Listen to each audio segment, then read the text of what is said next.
عمره ته سيدي دغه جهاد ته سيدي بازار ته سيدي حجاب خو تر تعلیم پورې تړلی نه ده. حجاب خو د ښځې مطلقاً حکم ده. ما تر تعلیم پورې ولې تعلق ورکړی؟ هغه مطلقاً حکم ده چې ښځه به په پرده کې ګرځي.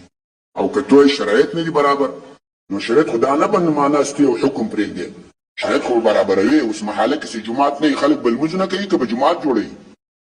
ته به جومات جوړوي، ته به شرایط خو به ته برابروي. یا خو د تا مسؤلیت، دا خو د ما مسؤلیت نه ده کان. خو تو امیر هستی، که زه امیر وای بیا به ما جوړول، بیا به ما خلکو اعتراض کول چې ولې شرایط نه برابروي. دا خبره شوه. او بل راغلو چې په یو مسله کې حدیث موجود دي، یا ایها الذین آمنوا اطیعوا الله واطیعوا الرسول. په دې کې د چا امر هم اوس نه چلیږي. پلانی وای زه امر کوم، پلانی وای زه امر کوم.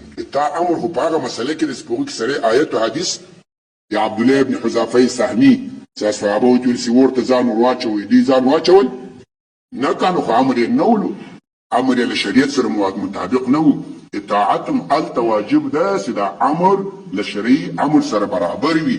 له شرعي امر نه خلاف لکه دلته له سنت نه خلاف ده، دې بالکل اطاعت نشته ده. لا طاعة لمخلوق في معصية الخالق.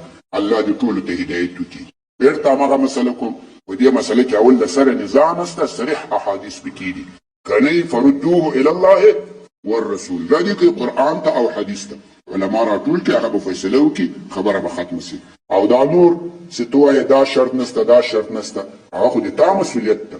او حجاب چې پسې تړې، حجاب تر تعلیم پورې نه ده تړلی.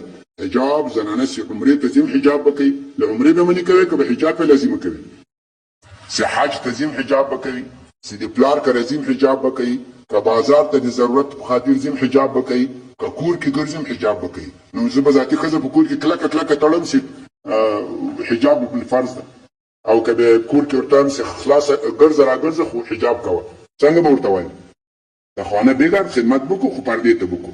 دا داسې حکم ده. الله دې ټولو ته هدایت وکړي.